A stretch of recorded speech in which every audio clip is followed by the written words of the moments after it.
When I first built Indigo Lady, I went with the system that Ocean Volt provided, and that had Super B lithium iron phosphate batteries.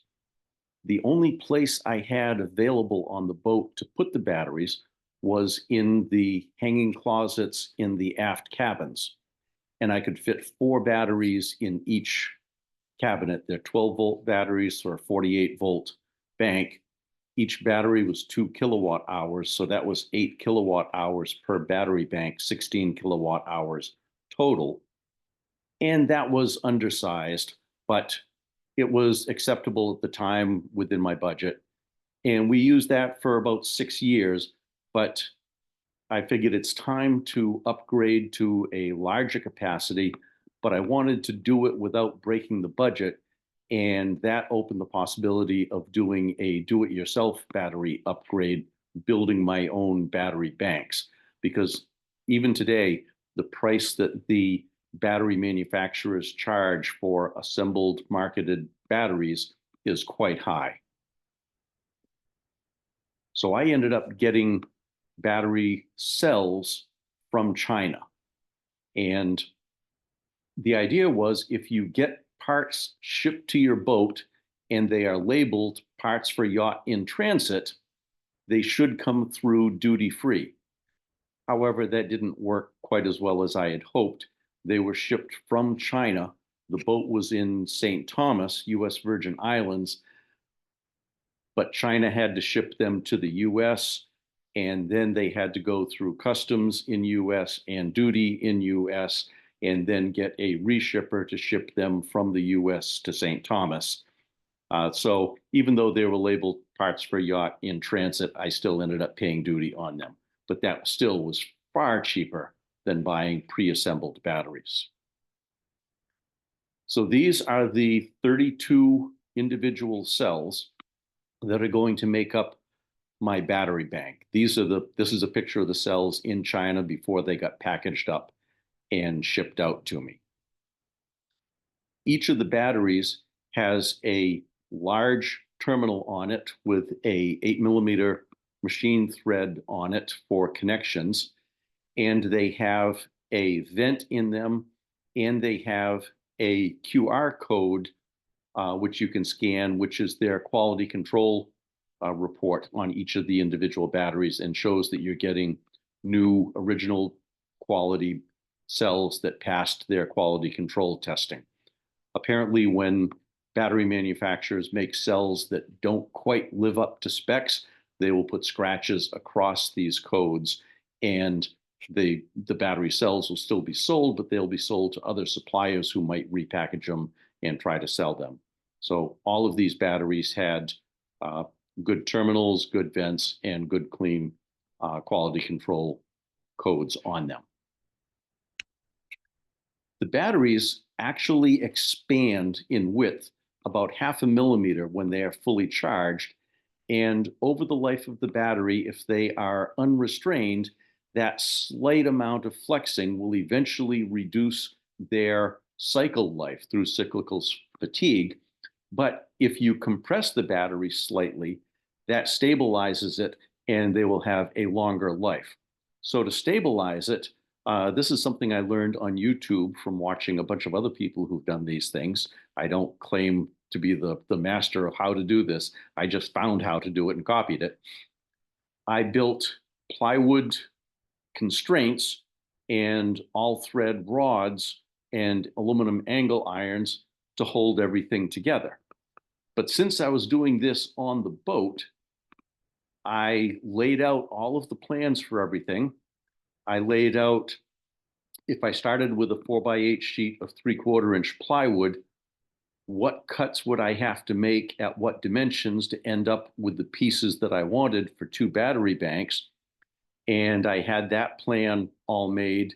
And I went to the Home Depot in St. Thomas and got a gal there to run their saw and make 9 cuts in a piece of plywood to get all of the correctly dimensioned parts that I was going to need in the plywood.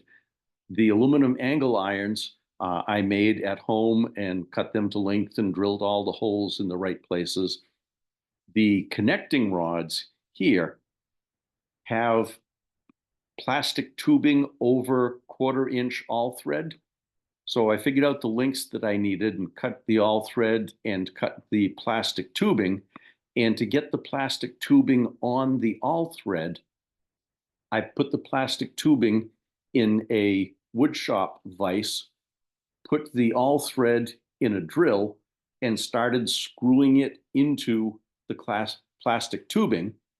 Then I squirted a little WD-40 down the tube to lubricate it while I screwed the rod into it.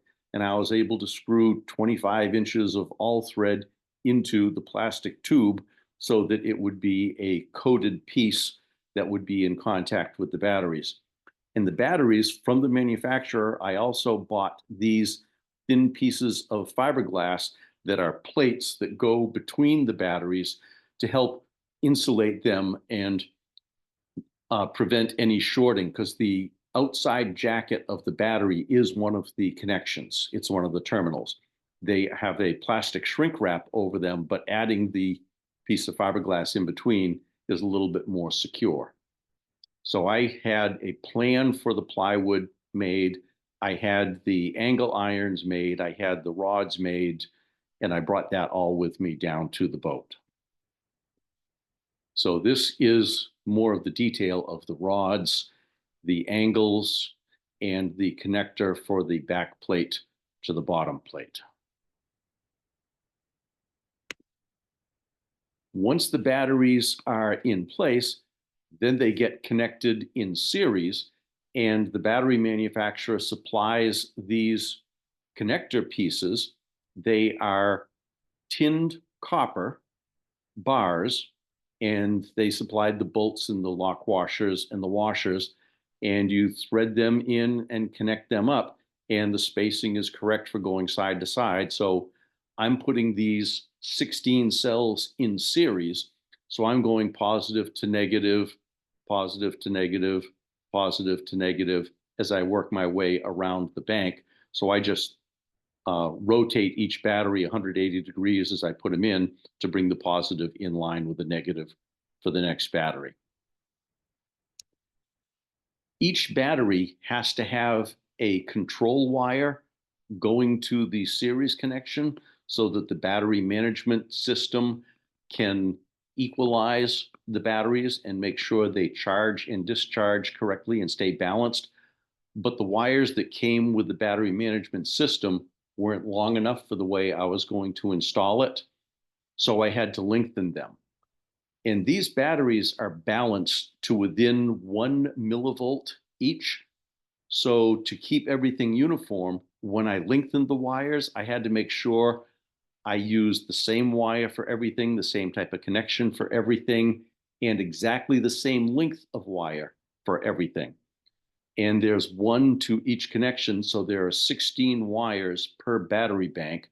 So I had to cut 32 pieces of wire the same length, have 32 butt connections, have 32 ring terminal connections, and then 64 heat shrinks to put everything together. But having it set up for mass production, it went along pretty smoothly, and it came out very nicely, and it worked beautifully.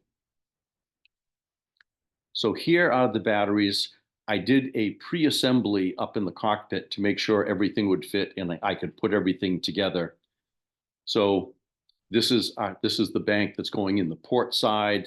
There's a negative to positive jumper that goes from negative number 9 to positive number 8. I'll show that again in a later slide. Each one of the connections has one of these extended wires that comes up to the battery management system. I numbered all of the batteries. I numbered all of the wires to make sure everything went together correctly. And then I used a multimeter to check on the connecting block that actually plugs into the BMS to make sure that everything was wired up and synchronized correctly. So I put everything together and field tested it out in the open, and everything worked like it should. Now I can take it all apart and start putting it into the battery compartment. This is inside the port battery compartment. This is the BMS, or battery management system. This is the balancer that controls the balance, and these are connecting blocks for the power. This is the negative cable that comes in from the bus bar in the engine room, where the electric motors and the inverters and the generator and the solar are all tied in. And it goes from that bus bar into the BMS and then into the battery. And my positive wire is coming down here going to the battery. With that in place, I then started, this is on the starboard side, I then started putting the individual cells into their crates. These are my compression rods. These are the plates that go in between each of the cells, where the negative is connected, positive is connected, and the BMS. Once I got everything in, this was a heavy cable that goes from the negative of number 8 to the positive of number 9. And it is a large, it's a 100 millimeter square cable, or 4/0 cable, that comes down around and connects up to the other side to put these two cells in series. The rest of them are all tied together with these connector blocks. Once I had everything put together, I realized I didn't have a good means of turning the battery bank off or disconnecting it. And I didn't have a good means of getting data from the BMS into the rest of my system, which was built around a Victron CCGX controller. So we had some people coming from the States to visit us. So I ordered some parts on Amazon and had them bring them down to me. And I installed a Victron Smart Shunt, which has a wire that goes directly to the CCGX to bring that data in. And the Smart Shunt actually monitors what is going through the negative cable, and you can program it and tell it what the capacity of the batteries is, and it'll tell you the voltage, the amperage, the state of charge. Very nice unit, and it integrates with the CCGX. So I wired that in. So now the negative wire comes from the bus bar in the engine room to the Smart Shunt, to the BMS, and then down to the negative on the batteries. The positive comes in from the bus bar and comes up to a battery switch that I can turn off. And then it comes down to a 500 amp fuse where it connects to the batteries. So I've added a fuse, I've added a shutoff, and I've added a Smart Shunt to better have for better communications with the system. So now the system is completely wired up on the port side. All of the wires are connected, everything is in place, and it's ready to go. I did put a piece of plywood over the top of it because this is a compartment that now has a whole lot more space and is once again usable, but this also leaves a large air gap above the batteries to aid in their cooling. And I have other holes in the battery compartment for some flow-through ventilation, but the batteries have done an amazing job of not heating up. These are 304 amp hour batteries, and I'm normally only using them at 50 to 100 amps. So life is very easy on the battery banks being this large. And that has ended up having a very little change in temperature, whether the batteries are charging or discharging. And this is what the battery compartment looks like now, with an installed battery deck, with the BMS, and with the plywood over the top of it. Significant improvement for what I had originally, and a lot more space available. So to wrap it up, the original Super B batteries were 16,000 euros back in 2017. The new batteries were a total of 75.80 US dollars. It was 43.87 to buy the batteries from China, 218 for the battery management systems, and it ended up being just over $3,000 in shipping and duty charges to get them from China through customs and delivered to the boat in St. Thomas. So a total of 75.80, a little bit less than half of what I originally paid for the original batteries. Original batteries is 16 kilowatts of storage. Now I have 32 kilowatts. So I doubled the capacity at 1/2 the price, so a 4-to-1 improvement. There were two 8 kilowatt banks. Now there are two 16 kilowatt hour banks. Super B had two battery interface boxes with battery management systems in each battery. Now I have two battery management systems that report everything about each individual cell. Much nicer system.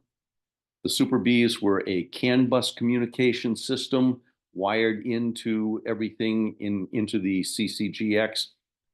These now have Bluetooth communication to a smartphone and through the Victron Smart Shunt into the CCGX. And we've used these batteries for 1 season now, and they have performed flawlessly. It is so much nicer not having to think about how much battery capacity we need. We get up in the morning, we want to take a 10-mile cruise to go someplace different. We don't have to wait till 10 in the morning for the sun to get high enough to be putting a lot of power into the batteries. We just go ahead, haul anchor, and take off. Go there, drop the hook, dive for a couple hours, have lunch. While we're at rest, the batteries are getting recharged by the solar. Take off for another 10, 15 miles to get to where we're going to anchor that night. Drop the hook. The remainder of the daylight, start bringing the battery back up again. We can do 30 miles on incoming solar and battery charges now. So it is much, much nicer. We were on the boat for 5.5 months, and we only had to run the generators 3 times, and those were for 3 nighttime passages on longer transit between island groups. When we're just living on the boat, we don't need to start the generator at all. These larger battery capacities and the 7.2 kilowatts of solar balance each other nicely, and that has worked out beautifully from it. So it ended up being about $7,000 for the entire system. I got a quote for an equal size system from a European battery manufacturer, and they wanted $20,000 just for the batteries. So doing it yourself does save a ton of money. You know your system very well by the time you get done with it. There's a lot of information on YouTube for how to do these sorts of things, and it worked out really well. I'd highly recommend it to anybody considering going solar electric.